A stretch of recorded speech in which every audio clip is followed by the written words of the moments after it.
देखो मैं बहुत गरीब आदमी हूँ। आजकल हमारे साथ साथ हमारी छोरी ने भी बेइज्जती सहने की आदत पड़ गई है, इसलिए आप हमारे कारण अपने लोगों पर गुस्सा ना करें।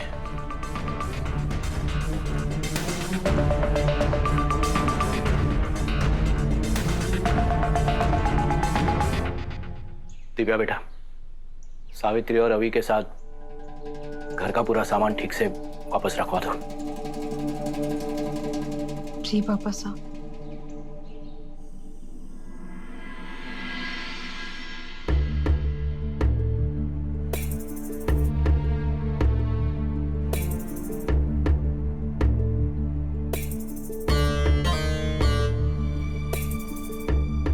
बाबू साहब, इतना मत सोचिए, जो हुआ उसे भूल जाइए। चलिए सोने चलिए।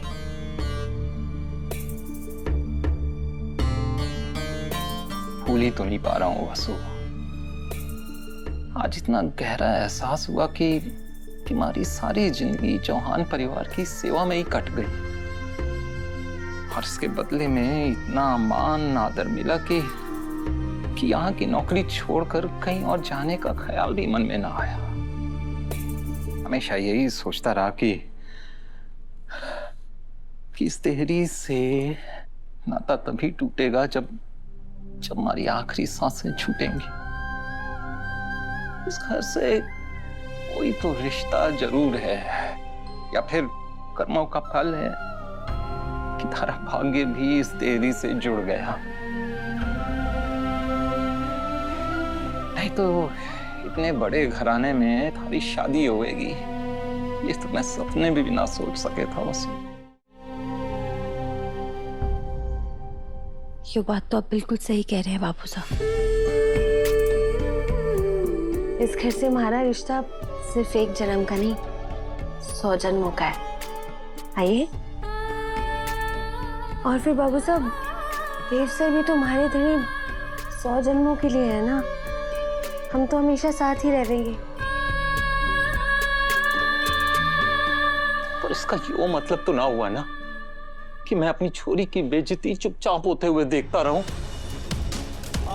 हरी देवी हुकुम ने तो उनकी बड़ी बहू होने लायक ना लगती, इसलिए वो जब चाहे तब थारा अपमान करती हैं, थारा दिल दुखाती रहती हैं, और थारे थानी के मुंह से एक शब्द भी ना निकलता। क्यों? बाबू साहब, वो उनकी मासा है। पर ये हो गया, माँ और पत्नी ने एक साथ भी तो सम्मान दिया जा सके है ना। और सच कहूं ना, तुम्हारे को छोटे हुकुम दामाद बनने के लायक ना लगे हैं। बाबू साहब, ऐसे मत बोलिए। छोरी, मैं भी तो एक बाप हूं ना, और अपनी औलाद की शादी का सपना मैं भी देखे हूं। मैंने हमेशा से यही चाहा था कि हमारा दामाद हमारे से भी ज्यादा हमारी छोरी को प्यार करे, इज्जत देवे। आज सिर्फ हुकुम का ना, हमारा भी सपना टूटा है छोरी। अब जब तक छोटे हुकुम हमारे उस सपने पर खरे ना उतरते ना, तब तक मैं उन्हें वो दामाद का मान सम्मान ना दे पाऊंगा। बाबू साहब, हमारा मन कह रहा है बाबू साहब, देव सर हमारे प्यार के लिए ये परीक्षा भी पास कर जाएंगे। हम आप सो जाइए बाबू साहब। आइए।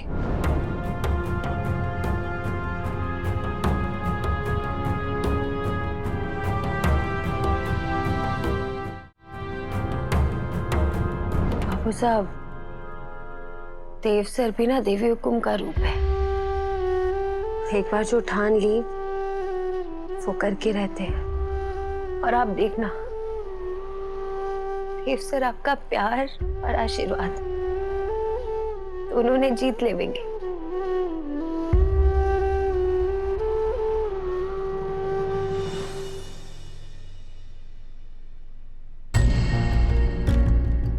मैं अहमद काकू के सामने कैसे साबित करूं कि मैं उनका दामाद बनने के लायक हूं। सिर्फ बातों से भरोसा नहीं दिया जा सकता उनको।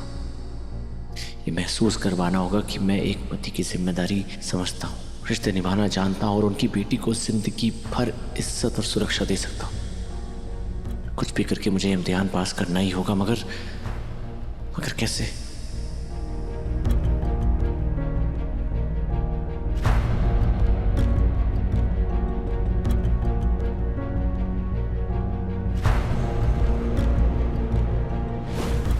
आप यहाँ सो जाइए देव सर।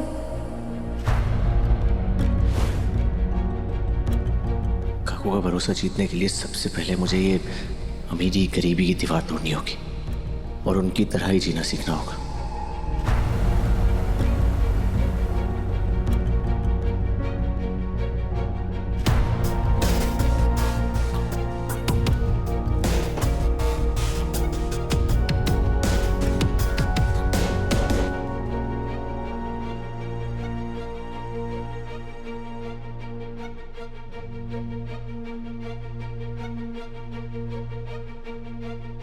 देव,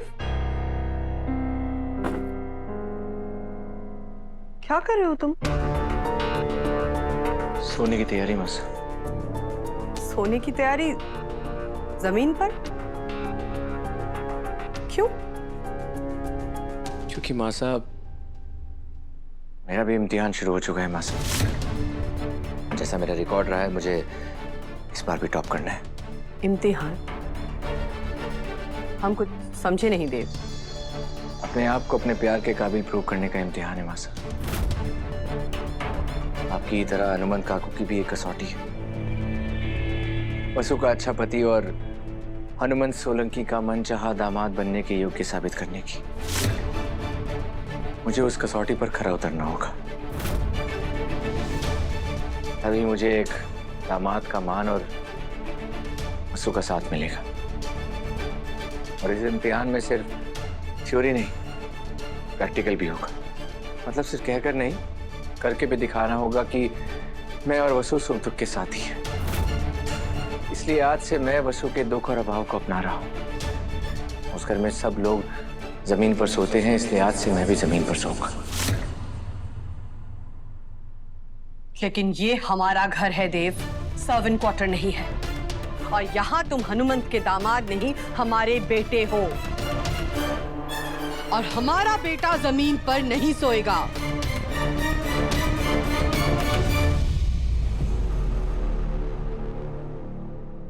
बेशक ये आपका घर है माँ साहब, लेकिन उससे ये सच तो नहीं बदल जाएगा ना कि इस घर में भी मैं आपके ड्राइवर हनुमंत सोलंकी का दामाद हूं। आपकी बड़ी बहू जमीन पर सोती है, आपका बड़ा बेटा ऐसे मखमल के गद्दों पर सोए, ये भी तो सही नहीं है ना। देव तू माँ साहब, आपकी इस घर की हर बहू से अपेक्षा रही है कि वो यहाँ के रंग में रंग जाए। मेरे ससुराल की भी मुझसे कुछ अपेक्षाएं हैं, इसमें गलत क्या है? मुझे इस इम्तिहान में पास होना ही होगा। तुमने इस वक्त अपनी आंखों पर वसुधा नाम की पट्टी बांध रखी है देव। इस समय तुमसे कुछ भी कहने का कोई मतलब नहीं है। जो जी में है करो।